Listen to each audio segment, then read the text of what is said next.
Hi, and welcome back to Damn Parenting, your English speaking parenting podcast from Amsterdam. And as always, we are your hosts, Eva and Maren.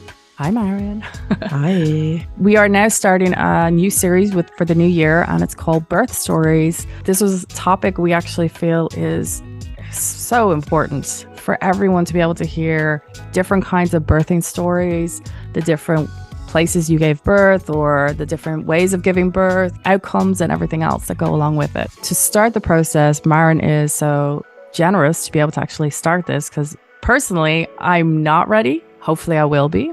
But Maren is actually going to start the process today by sharing her birthing story, as it were, for her daughter. So with that, I'm going to hand it over to Maren and going to let her tell her story. Yeah, and of course, if you have any questions or clarification needs, jump in. But yeah, so I'll start. So I came to the Netherlands 22 weeks pregnant. So I had the start of my pregnancy in Germany, and then I came here 1 week before lockdown. My belly was growing. I was writing my bachelor thesis, totally isolated, which was great because I had a lot of time to do extra research. But yeah, everything was just floating. My pregnancy was very easy. I had no major hiccups or problems or concerns or anything. Everything was going as planned. So that was a relief. So I really had, and I've said this in the, I think, book episode, that I really had the headspace to prepare for my birth because I didn't have too much to deal with my pregnancy. So that was like basically my focus. I did have a doula, and of course, I was with a midwife practice. Yeah, so everything was easy around that. And then I think in month 8 or so, we started talking about the birth plan. I wasn't quite sure about where I wanted to give birth, but I had quite a transformation. Before I became pregnant, I thought, of course, in the hospital, like that's where you give birth, right? So that was like no question. And that continued even then throughout my pregnancy and also in Germany, it's the common place to do it. And I hadn't heard about birth centers too much or home birth or anything. Coming here, then, of course, being offered, like generously offered all these options, and like, so where do you want to give birth? And I was like, that was the first time where I was like, oh, it's a question, it's a choice. All right, let me educate myself a little more. That's why I then also was super happy to have my doula with me, and of course, the person I took the birth course with, and so they were like giving me more information about the different birthplaces, and then I thought, all right, I wasn't quite sure about a home birth. So I thought the birth center, the Beval Center, is the middle ground for that. However, we cannot forget that was in 2020, so we had the pandemic ramping up, and so the requirements and the laws and everything was constantly changing about who can be with you, how long, like what's the like, do you have to wear a mask or not? So that was like changing week by week, basically. So more and more coming closer to the due date, I thought, so they said, so first of all, I thought I want to give birth in water. So I want to have a pool. I knew that the Bewahrcentrum I wanted to go to only had 2 pools. And of course, you can't reserve them. So it's a matter of, is the room with the pool free or not? So that was my first concern of like, all right. So it's not a full guarantee. Then I knew I want to have my full birth team there. So that's me, of course, my husband, my verloskundige, but also my doula. She was such a crucial part of this whole birth story planning that I said I want to have 4 people there. Like full stop. And I want to have a pool. And none of these 2 things were totally set that I could have them. And then I thought, so how can I assure that I will have these 2 things that are so important to me? I have to be home because that's the environment where I can have the 4 people or the 3 people with me. I don't have to wear a mask because I thought just the thought of giving birth with not a surgical mask, but like a real proper mask, I just could not think about that. I was like, how is this like, I don't, and I did an 8-hour train ride with a proper mask, and I was on the train. I was like, it's just not gonna happen. I don't know how, I cannot give birth with this. So I thought, all right, let's stay home. So I prepared everything to be home. Funny enough, now that I know a little more inside through our interview with Chandel, the Verloskundige, when she talked about the birth plan and how much is standard here. I had to smirk a little about my own birth plan because half of it was really like she said, like, yeah, that's standard. You don't need to mention it. You don't need to mention it. But I thought, oh yeah, let me write all this stuff in. It's so extra and so special and so individual. And I'm like, no. So there was Can you really share nothing. something? What was something you were like, Yeah, oh, I'm thinking back. I mean, yeah, like so the delayed cord clamping, the no wiping off the baby, no giving any pain medication, like no undisturbed first hour, like all this stuff where you think you have to mention, but is I didn't know was a protocol here, basically. So I don't think I had anything super, super special. I think my most mentioned things was that I always want to have the chance to think about something. Like I want to have the time to revise some information with my birth team. So, and really like be able to ask questions. So that was my main thing in my plan. The time goes on. Of course, my due date goes by. Like we know, around 3% of babies are born on their due date. So I know that's not going to be the date. So I went 1 week over. She was born 40 weeks, 6 days. I went in the day I started having very, very light contractions on a Thursday. She was born then on Saturday. I had my midwife appointment, and in the evening on Thursday, I went in to get acupuncture treatment to trigger the birth a little more because the contractions were like very little there, here and there. And that was at 6 p.m. on a Thursday and then 6 a.m. on the Friday. can I quickly ask, how did you Yeah. get an acupuncture appointment? Like, did you book it in advance already, like just in case, or? I knew that there is an acupuncturist in the practice that I was with, the Verloskundige practice. And at the beginning of the week, they had said, if you go like towards the end of the week, we should maybe think about we can do acupuncture. If nothing has started, we can see if we can start something with it, or if something has started and we can, yeah, help you the way a little quicker. So that was already like loosely scheduled towards the end of the week. And then Thursday in the morning, I had my appointment. And then she said, all right, I'll call my colleague and then she'll come in later tonight and then you can come and then we'll take it from there. So that was like already on the table. So I went in there 6 a.m. Then Friday morning, it really started. All right, that's like the go. And then I lost my mucus plug, like I think 2 hours later or so. And then that's when I texted my doula, hey, things are like starting to roll. I think like I knew she's gonna be here on the weekend. That's what I knew. I didn't even want to say she's gonna be here today or tomorrow. Like I knew I will have my baby on the weekend. So, and then I was home, my husband was home, and we just tracked the contractions. Eventually, my doula then came a couple hours later, brought the TENS machine, which I can really highly recommend to anyone to for a good, easy way for pain relief. The TENS machine is really golden. And then we just basically walked all hours. We walked to the supermarket. I was just constantly like in movement. Hold on. The And supermarket's yeah, just around the corner from your. yeah, yeah, yeah, yeah, yeah, yeah. Yeah, so we walked there that just to get fresh air, just to be outside and like be in movement. And then my doula said, "All right, I think we can get in contact with the midwife now." Of course, we texted her in the morning saying my doula's there. We're taking from there, and she said, "All right, like when the contractions are at this frequency and this intensity, then you can call me, and then I'll prepare to come within the next hour." That's what we did. And then one thing that my doula warned me about, and she was absolutely right. So please, everyone, listen to your doulas. They know what they're talking about. She said, the midwife is going to come now, and she will most likely ask you if you want to be checked how far you dilated. You can say no to that. If you say yes, I just want to make sure you know what to do with the answer. Like you know what to do with the number. Because I had felt I've been in labor for hours and hours, and it must be like coming, and she must be coming, and she must say 8 centimeters, great. Like that was how my feeling and my exhaustion at this point was already. And so I was like, oh yeah, it's gonna be fine. Like what's the number what's gonna shock me? Like there's nothing that I can't handle. So yeah. So exactly this scenario happens. Midwife comes. I'm like, of course, yes, I want to know. Like, I'm doing good. I'm doing great. I want to get this over with. She comes in. Oh yeah, Eva's pointing up two finger. It was three. Oh, three. Good, good. Yeah, yeah, yeah. So it was 3 centimeters, and exactly what my doula said happened. I was devastated.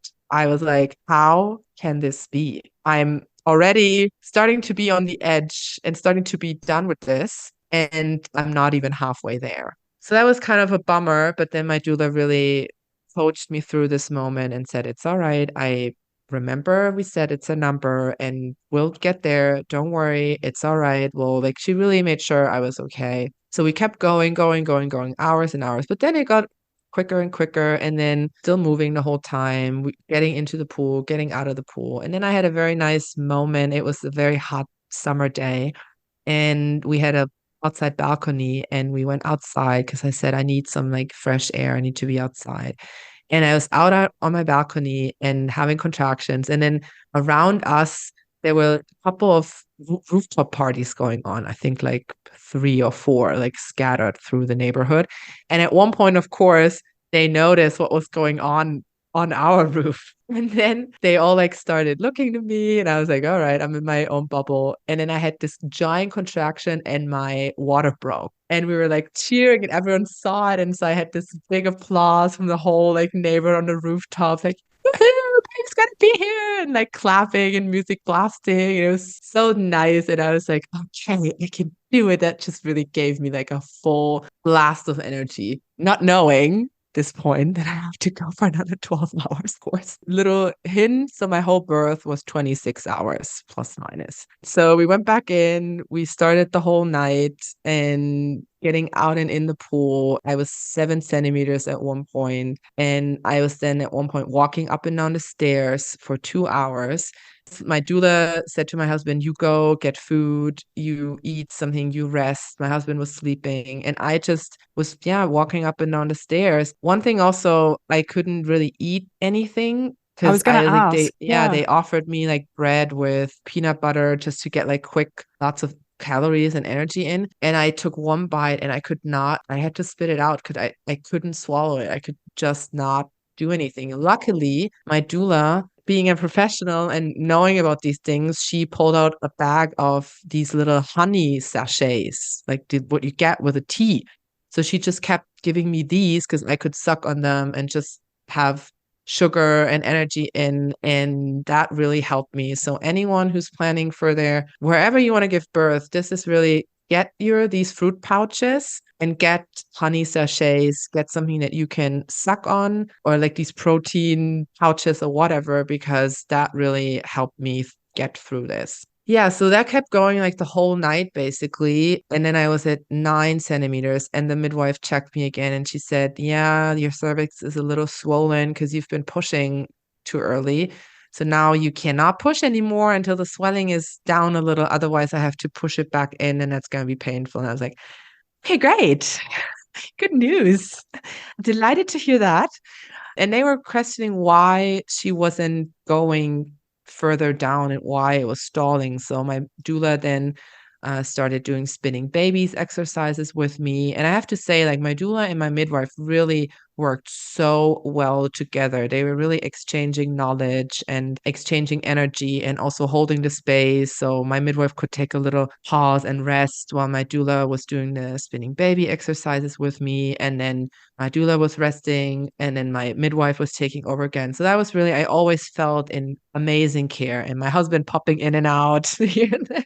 Of course, he couldn't sleep or anything, but he was just like in another room, just taking a little pause from that. And then at one point, the midwife said, all right, I think like the next hour she's going to be here. I thought, thank God, I cannot take this on. So she called the Kramsorg. The Kramsorg is on their way. I'm there on the floor. I had these two air cushions under my knees. I'm like over the gym ball, just totally have given up at this point. I just totally gave up. I could not, I just wished to escape my body. Like I wanted to sleep. I was just like not in a good place. And like I was like a total I had given up. Like I had totally obeyed to the situation. And I was just sitting there and I felt my body shaking and my contractions, and but I couldn't do anything. I was like, I'm not in control anymore. I don't know what to do. And the Knapsack walks in, very experienced, older lady. She takes a look at me. She's getting some information from the midwife, and she says, "You need to go to the hospital. She is exhausted. I can see that. She's not going to be able to do this here." And I'm saying this with caution because I don't want anyone to question my midwife's abilities, but it was just this fresh set of eyes coming in and taking a totally outside view on a situation because both my midwife and my doula knew how much I had fought to get a home birth. It was a long way for me. It was very difficult for me to get to this place, and they wanted to really make sure I can get it. Like there was no emergency situation, of course. Like they thought they're still like doing what I want and maybe letting it go more than it needed to go because they just wanted to make sure I'm getting what I wanted. And the Kramsuk, not knowing any of this, just seeing me was like, she's done. Let's not make this, not let it come to an emergency situation. Let's cut it here. When you're all still in okay condition, you can all drive to the hospital yourself. It's not a triggering, time sensitive situation. And I said, yes. I just said, yes, do it. I'm here. Like, of course, I hadn't packed any bag for me, for the baby, for not, because I was determined I will have this baby at home. Full stop. So Kramsok runs around, packs stuff in for the baby, for me. Midwife is calling the hospitals. All hospitals are booked out. So she said, well, we have to go to Amstelveen, which is like a 20-minute ride now. And I just thought, how am I going to survive a 20-minute car ride? I have no clue how I'm going to do that. But eventually, then we got into my midwife's car, which is this little Fiat 500 kind of little thing. So me in the front, her, my doula, and my husband in the back, like cramped up with the bags. And we just like, let's just go.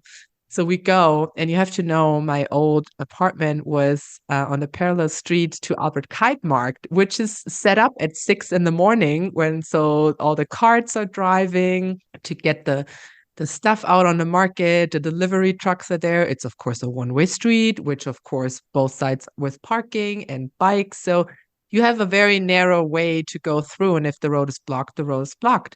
And of course, this is exactly what happened. Luckily, it was at a point where we could just like go over the sidewalk and drive through the market street with like honking and like, gotta get through here. And everyone was like, what are you doing? So my midwife was like, I'm getting you to the hospital now. Like, no, nothing is stopping me. So she was driving over the market with her little car and like honking. It was a little comical, this whole situation, I have to say, in hindsight. And so my eye was just like on the navigation system, seeing the minutes going down. And I was like, okay, it's gonna be 18 minutes. Okay, not 17, like minute by minute, I was doing it. We arrive in Amstelveen, Amstelland Hospital. Everyone's already prepared. Wheelchairs there. I'm jumping in, getting transferred. They do a quick handover, like assessment of the situation. And then they said, all right, we'll give you oxytocin drip, the IV drip, to keep the contractions coming back, because at this time the contractions were way too far apart and not strong enough anymore. So they said, we need to get the contractions back. We would advise you, because it's going to be coming back like from not 0 to 100, but like from 2 to 10 now, pretty quickly, within, I don't know, 30 minutes probably. So they said, we advise you either take morphine or you can have laughing gas. And I knew that the morphine is going to slow the baby down. And I said, absolutely no, I cannot have anything that's going to slow her down, make her drowsy. I will take the laughing gas. I don't care. Like, that's how it's going to be.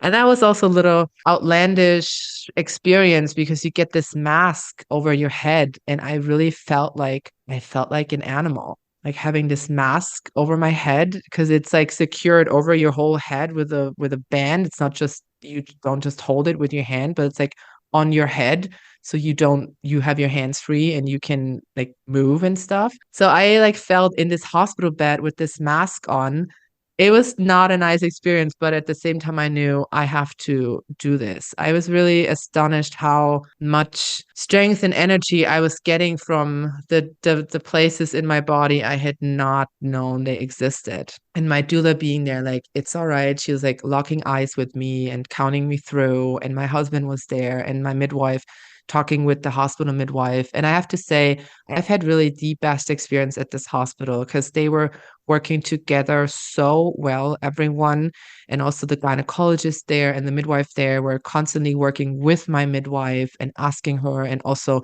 she stepped in to take over when they had to go assist another birth. So I was never alone, and I had never had the feeling of my birth team is out of control. Never. So that was very positive. And then we tried for another couple of hours on the birth stool, in the bed, here, there. Like it was, yeah. And then they said, all right, she's almost here, but we will get the vacuum now because we have to help you. We want this to be as natural in quotations as possible. And so let's try, because I said at one point, I remember this, I was thinking about this if I can justify for myself even speaking this sentence, I said at one point, like, should we just do a C-section? Because that was just my biggest fear. And also my whole thing of, well, that worked out well from giving birth at home to now I'm having a C-section. And that was also quite some, yeah, like mind flip I had to do within myself. But at this point, I was like, I just need to get her out, full stop. And I don't care how. And if that's the way, then that's what I have to do. And this is the first lesson really in parenthood. Your baby's not even there yet, but you are already like letting everything out of the window and you're dealing with the situation and you'll know you have to do it, full stop. So still doing this with my 3-year-old. Yeah, so that was the first lesson of parenthood I had when she wasn't even born yet. The gynecologist there said, and the midwife also, they said, you wanted to have a vaginal birth, right? And I said, yes, I really wanted that. And they said, we will make it work. We will help you. You can do it. We'll get the vacuum. This is the option. Do you want this? And I said, yes. And they said, all right, then we'll commit it. We'll do it. We'll help you to get at least some part of what you wanted. And of course, everything was like her heart rate was monitored. So everything was okay to do it that way.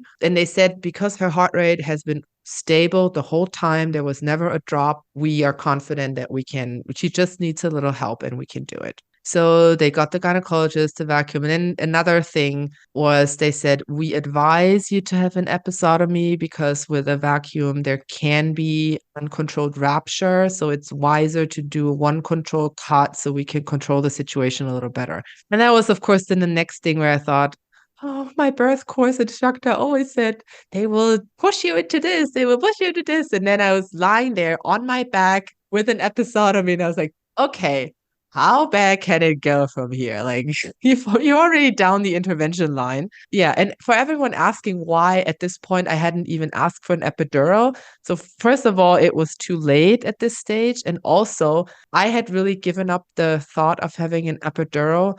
The first midwife appointment I ever had, it was, I think, at 6 weeks pregnant, were from a little comment that the practice assistant in Germany actually said to me. So you have to know about me. I have a full tattooed bodysuit. So basically 90% of my body is tattooed, also with a big back piece. And she was looking at me and she was like, oh, so you can't have an epidural then? And I was like, why? And then she said, well, technically, the protocol in Germany is that we're not allowed to put needles through tattooed skin because there could be a potential risk of anything of the ink going somewhere. So she said, if you really want it, then you really have like, yeah, you have to like talk. We have to talk with the doctor and see if that's even an option for you. And I was like, well, I'm here to confirm my pregnancy today, but thanks for the heads up already. Wow. So that was then basically I had put this topic to it's not an option for me. Done. Don't You even never think about asked it. here though? I did ask Oh. here. Well, I didn't ask. I informed them. I said, yeah, I already know. I can't have an epidural. And they were like, why? And then I told them that, and they were like, yeah, we can see why she said that, but if you want one, you can have one. But at this stage, I was already totally invested in the hypnobirthing course and all this. I was like, no. So yeah, going back to the hospital then, that's why I didn't have any of that. Yeah, so then they brought in the vacuum. Can you Help. describe it for anyone listening? Yeah, so little clarification on the vacuum. They don't give you a free Dyson or free Miele, unfortunately. But yes, the vacuum is basically a little blade that they, and I didn't know that, but I will give it away now. There's a little screw on it that they literally screw into the baby's head. It has a long cord and they pull it. And that was also the biggest struggle I had in hindsight, that it just looked like the most violent way you can get a baby out of someone, because they put it on their head and then they pull on it while you push. They count you through it. They obviously only pull when you push. She was standing there, the gynecologist, with two hands on this handle, pushing her foot on the bed, and with two hands and her full force, like pulling. And I was screaming, "You're gonna rip her head off. You're gonna rip her head off." That's what I kept screaming, like, "You're gonna rip her head off." And then the thing came off and flew through the whole room. I was just screaming because I was just so scared, because I thought, what's happening? And of course, then my doula was there and like my midwife, and they said, "It's okay, it's okay, it's all right. Nothing's gonna happen. She's fine, everything's okay." It just can't happen. This thing can just like come off and then they have to put it back on. The good thing is also that your muscles, of course, in your birth canal they're very strong. So there's no tension like on the neck or on the head, like your muscles really protected. It's more like a gentle squeezing or like pulling you can, but it looks very different from outside than what the actual force is. So yeah, I was just like totally not feeling anything, of course, because they had done a local anesthesia for the episiotomy. So I had no clue what's going on. I just saw this woman with two hands ripping up my baby's head, and then the things coming off, flying through the whole room. But then eventually she came out.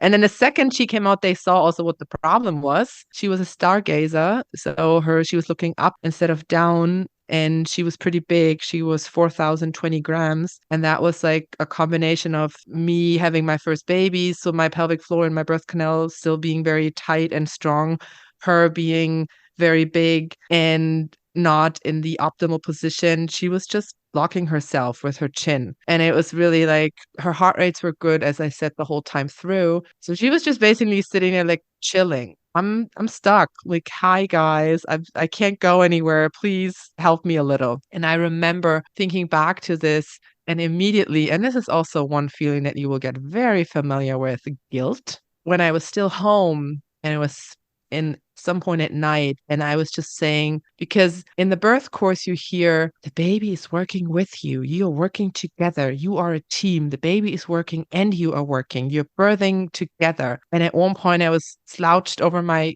chair and I said, "She's not doing her part. She's not helping me. She's not working. I can't do this alone. She is not birthing. She's not doing it." Wow, you're already managing her. So frustrated. I was like, she needs to help. Like, she needs to do her part too. And of course, in the second, I felt like when they said, yeah, she was just stuck because she was not turned right. I was like, I haven't doubted that you were not doing it. So yeah, that was, and then she was out and I just could not believe it. And I like immediately, both of my arms and my hands, I was just burying her under my arms and my hands, and was just like, I can't believe it. It just felt this split second of she's in you and then she's on. It's just like totally crazy. Even now talking about it and trying to reconnect with this feeling, this little moment of there's no feeling because it's so big and your brain needs to do the shift now. And then of course all the happiness and the relief and all that comes, but it's just like this little couple of seconds where you're like in this airless like vacuum of, okay, now it's there. Now the baby's here. And I just couldn't concentrate on anything. Eventually, my placenta came. I don't even remember any of this. I just remember at one point they put it next to me in a bowl. My husband was cutting the cord. I was like, I didn't even knew what was going on. And they weighed her. They did all this. My husband dressed her. We did the latching on. We did the whole.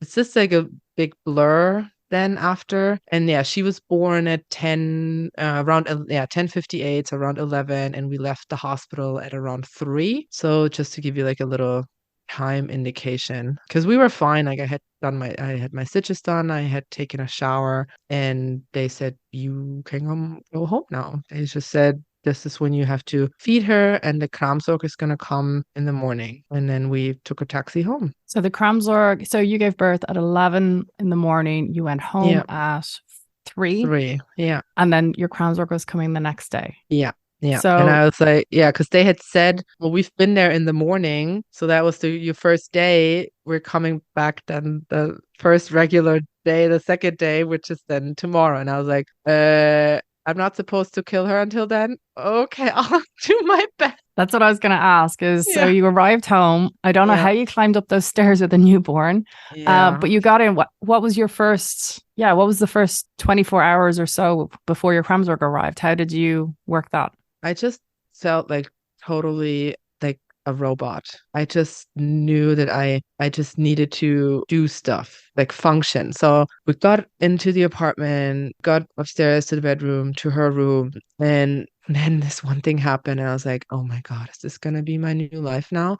So I was standing there on the bed, and my husband had the baby in the other room, like I don't know what he was doing, changing a diaper. I have no clue. They were not there, and I was just in our bedroom. All of a sudden, I felt like some dripping down my legs. I was like, and I had like fully numb. Like I didn't feel anything below my belly button basically. And I was like, what is this? And I looked down and it's pee. And I'm like trying to hold, but it then just flooded out and I could not control anything. I was just standing there and I was trying to like, hold it in, but because it was still numb and of course there was like, just a baby out, like nothing was responding. And I was just screaming like, I can't stop it. I can't stop it. Undressing and like putting everything on the floor. And I was like, how am I ever supposed to leave the house?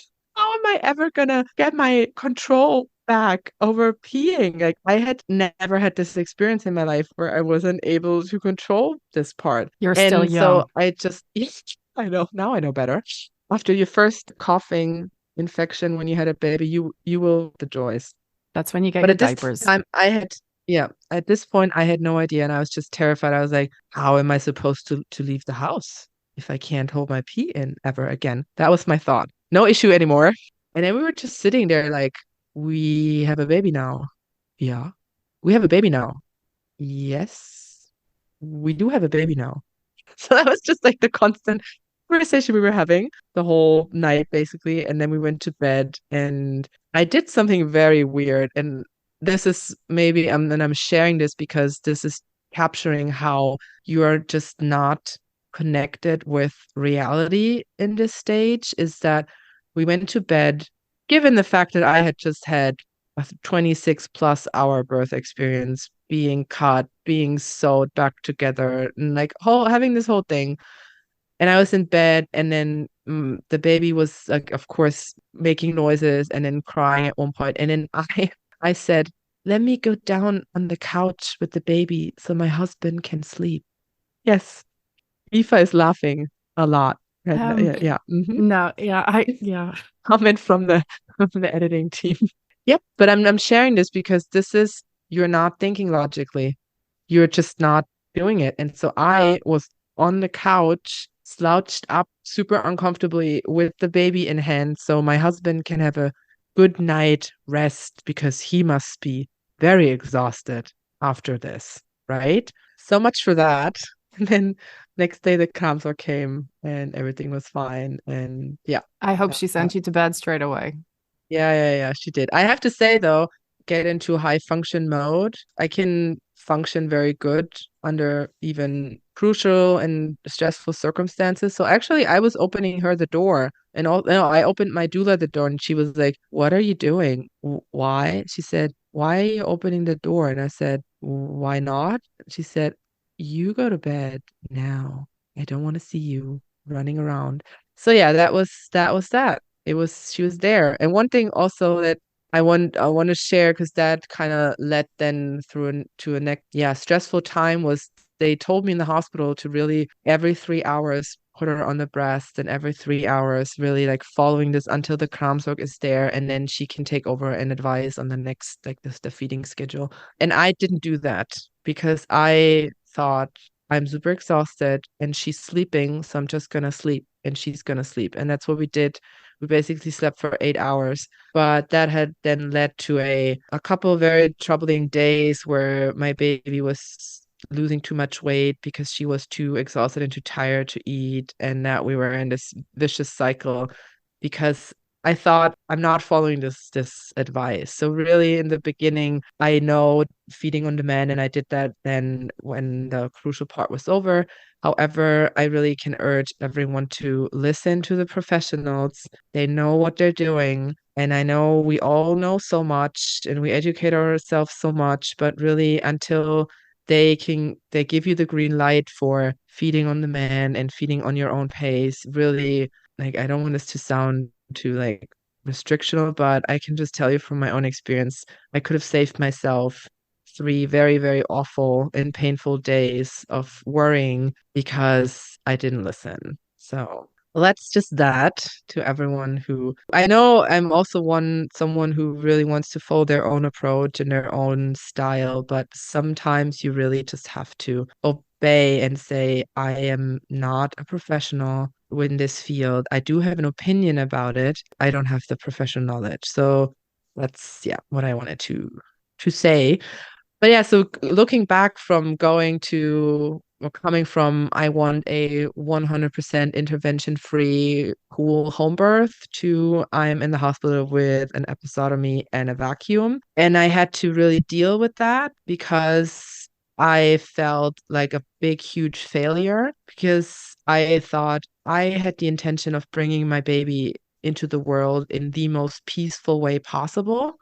And then the reality was, in my view, of course, this is not, well, so I shouldn't say it was my reality was that I had ripped her out of my body the most tense way possible. Because I just had this image of this midwife standing in front of me with her both of her hands like pulling for her life. And I felt she's gonna rip my baby's head off. Of course, logically, I know, and I've worked with through this feeling with therapy help. I know that this is not like the real reality of things, but that's just how I felt that I have brought her into this world the most violent way possible. And what have I given her as a start experience? So that was how I felt using past tense because now I don't feel like that anymore. But I did do work on that. And that's why I can share my story. And I'm happy to share my story to, show the whole spectrum of what you wish for and what it turns out to. In the end, we were all fine. I was fine physically and then also eventually mentally. My baby was fine.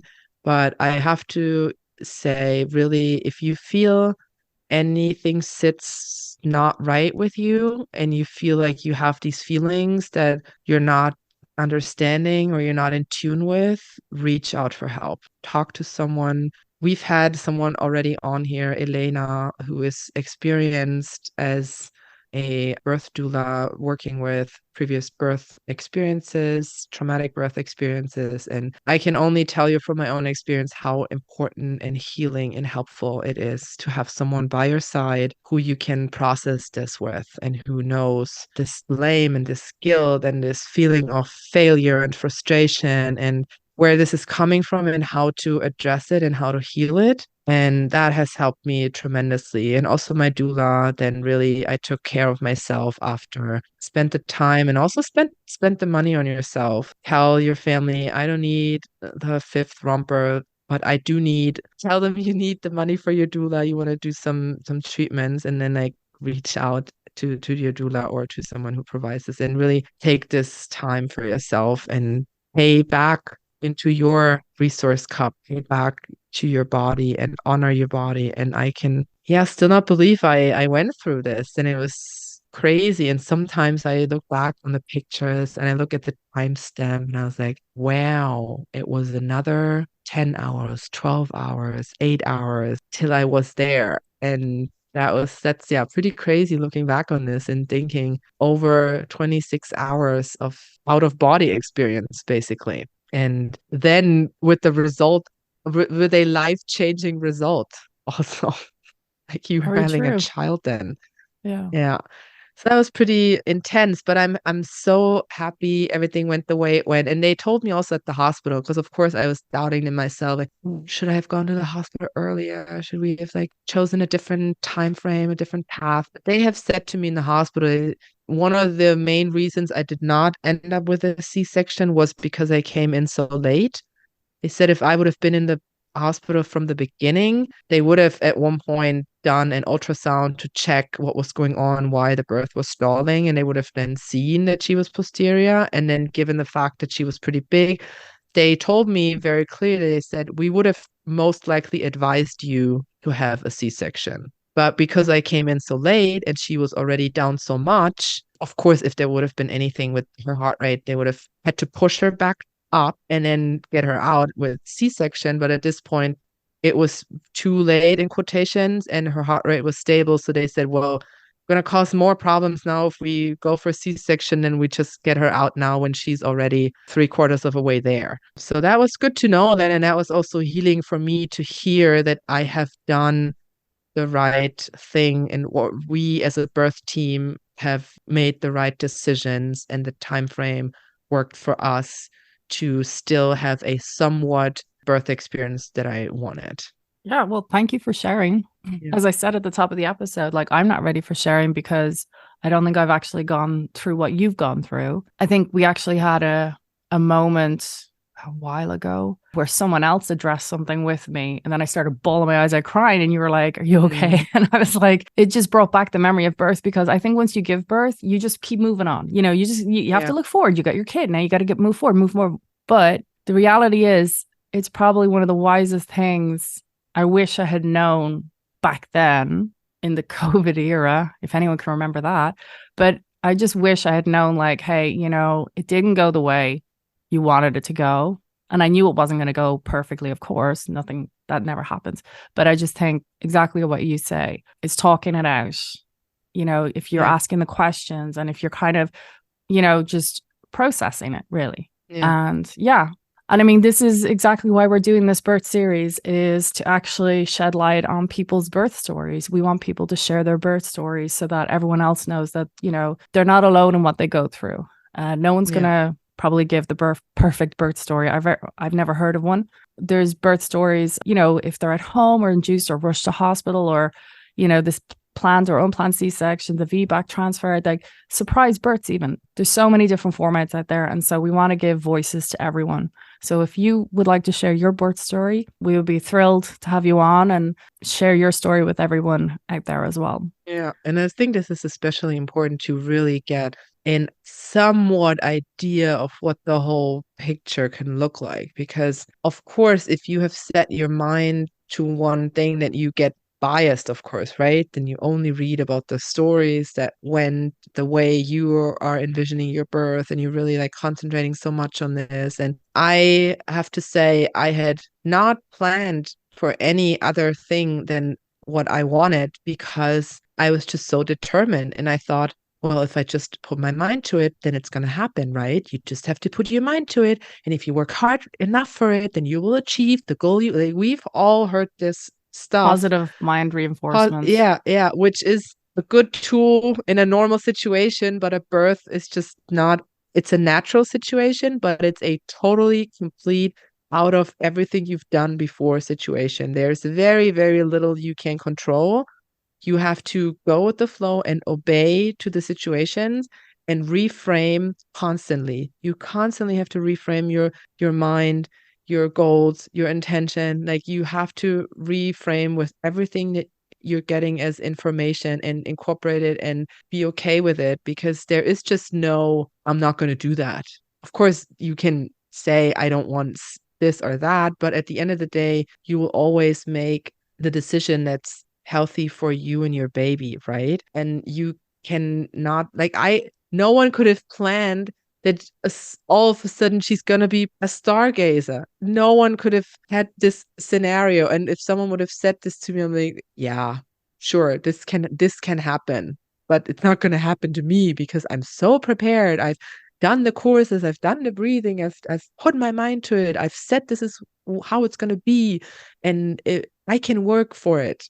But that's just not how birth is and how the reality is. So I really urge you to, you don't have to bombard yourself with stories that are totally the other thing of what you hope for. But if you have heard it or read it once, then it's not completely outlandish to you. And then you can still profit from the knowledge that you get there. And you can still, your mind has received it once, and it's not something that is completely out of everything you know and you wished and wanted. So it's really good to hear these stories, and also, yeah, to hear all the different ways of how it goes. And of course, if everything goes as you plan, then that is amazing. And I'm so, so happy for you. But at the same time, I also want to give the people who are scared or who didn't have the experience that they wanted the reassurance that you did a good job.